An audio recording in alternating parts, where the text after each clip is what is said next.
മതപരിവർത്തനവും മനുഷ്യക്കടത്തും ആരോപിച്ച് ഛത്തീസ്ഗഡിൽ അറസ്റ്റിലായി പിന്നീട് ജാമ്യം ലഭിച്ച കന്യാസ്ത്രീകൾ BJP സംസ്ഥാന അധ്യക്ഷൻ രാജീവ് ചന്ദ്രശേഖറുമായി ഡൽഹിയിൽ വെച്ച് കൂടിക്കാഴ്ച നടത്തി.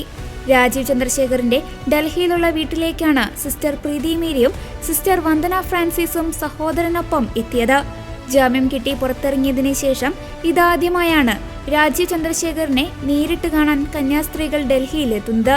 കേസിന്റെ മുമ്പോട്ടുള്ള കാര്യങ്ങൾ കൂടിക്കാഴ്ചയിൽ ചർച്ചയായെന്നാണ് BJP വൃത്തങ്ങളിൽ നിന്ന് ലഭിക്കുന്ന സൂചന. അല്ല, ഞങ്ങളിപ്പോ രാജീവ്ജിനെ ഒന്ന് കാണണം. അദ്ദേഹം അവിടെ നടത്തിയ ജാമ്യ കാര്യത്തിനൊക്കെ ഇടപെട്ടതിനൊക്കെ ഒരു നന്ദി പറയണം. അതിനുവേണ്ടി അദ്ദേഹത്തെ ഒന്ന് കാണാൻ വേണ്ടി മാത്രമാണ് വന്നിരിക്കുന്നത്. പിന്നെ ഞങ്ങളുടെ ആശങ്ക രാജീവ്ജിയായിട്ട് ഞങ്ങൾ പങ്കുവച്ചു. കാരണം ഇനിയുള്ള കേസിന്റെ കാര്യങ്ങളും ഞങ്ങളുടെ ടെൻഷനും എല്ലാം അദ്ദേഹമായിട്ടൊന്ന് പങ്കുവച്ചു. അദ്ദേഹത്തിനെ ഒന്ന് കാണണം. ചെയ്ത കാര്യങ്ങൾക്കൊക്കെ അദ്ദേഹത്തിന് നന്ദി പറയണം. അതിനുവേണ്ടിയാണ് ഞങ്ങൾ ഇവിടെ വന്നത്. അദ്ദേഹത്തിനെ കാണാൻ സാധിച്ചു.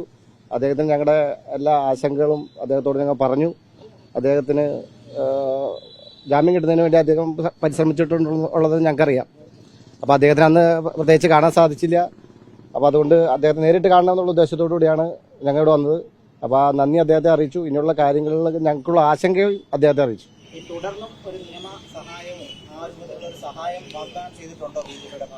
അല്ല, കോടതിയിലിരിക്കുന്ന കേസായതുകൊണ്ട് കോടതിയിലിരിക്കുന്ന കേസായതുകൊണ്ട് അദ്ദേഹത്തിന് പ്രത്യേകിച്ചൊന്നും പറയാൻ പറ്റില്ല. എന്നിരുന്നാലും ഞങ്ങളോടൊപ്പമാണ് എന്നുള്ളതാണ് ഞങ്ങൾക്ക് മനസ്സിലാക്കിയത്. സന്തോഷം. അവർ ഒരുമിച്ചാണ് ഞാൻ വന്നത്. കാരണം ഞാൻ ഈ സംഭവം നടക്കുമ്പോൾ 5-6 ദിവസം ജയിലായിരുന്ന സമയത്തൊക്കെ ഞാനിവിടെ ഉണ്ട്. ആരൊക്കെ ഇതിനു വേണ്ടി പരിശ്രമിച്ചു, ജാമ്യത്തിന് വേണ്ടി പരിശ്രമിച്ചു എന്നൊക്കെ നമുക്കറിയാം. അപ്പോൾ അവരോടൊക്കെ ഒന്ന് നന്ദി പറയണം. അതിന്റെ ഭാഗമായിട്ടാണ് ഞങ്ങൾ ഇവിടെ വന്നത്. ഈ ജയിൽ മോചനം ഒരു താൽക്കാലിക ആശ്വാസമാണെങ്കിലും അതിൽ കൃത്യമായ ഒരു ആശ്വാസം എന്നുള്ളത് ഈ കേസ് റദ്ദാക്കുക എന്നുള്ളതാണ്. തീർച്ചയായും അത് ആ കാര്യം കൂടി ഞങ്ങൾ അദ്ദേഹമായിട്ട് സംസാരിച്ചു. ആ ഒരു പ്രശ്നം കൂടി ഞങ്ങൾ അദ്ദേഹത്തെ സംസാരിച്ചു. അദ്ദേഹം ഞാൻ പറഞ്ഞില്ലേ, ഒരു കോടതിയിലിരിക്കുന്ന കേസായതുകൊണ്ട് അദ്ദേഹത്തിന് അതിനൊരു വ്യക്തമായി അങ്ങനെ പറയാൻ സാധിക്കില്ല. എന്നാലും ഞങ്ങളുടെ ടെൻഷനും ആശങ്കയും അദ്ദേഹം മനസ്സിലാക്കി എന്നുള്ളതാണ് ഏറ്റവും വലിയ സന്തോഷം. തീർച്ചയായിട്ടും ആശങ്കയുണ്ട്. ആ ആശങ്കയും കൂടി പറയാൻ കരുതിയാണ് ഞങ്ങൾ വന്നത്. ഞങ്ങൾ ആശങ്ക പറഞ്ഞിട്ടുണ്ട്. പക്ഷെ അദ്ദേഹത്തിന് എനിക്ക് മനസ്സിലാകാനുള്ളത് എല്ലാ കാര്യങ്ങളും വളരെ വ്യക്തമായിട്ട് മനസ്സിലായിട്ടുണ്ട്. അദ്ദേഹം അതിനുവേണ്ടി പരിശ്രമിക്കുന്നുണ്ട്. ഞങ്ങൾ പറഞ്ഞ കാര്യങ്ങൾ അദ്ദേഹത്തിന് മനസ്സിലായി. എല്ലാം വ്യക്തമായിട്ട് അദ്ദേഹം മനസ്സിലാക്കി എന്നുള്ളതാണ് ഞങ്ങൾക്കൊരു സന്തോഷം. തീർച്ചയായിട്ടും അവരുടെ ഈ ജയിൽ മോചനം തുടർന്നുള്ള കേസുകളൊക്കെ റദ്ദ് ചെയ്യാനൊക്കെ ഉണ്ടാകുമെന്നാണ് എന്റെ പ്രതീക്ഷ. അദ്ദേഹത്തിന്റെ സംസാരത്തിൽ നിന്ന് അങ്ങനെയാണ് നമുക്ക് മനസ്സിലാക്കാൻ സാധിച്ചത്.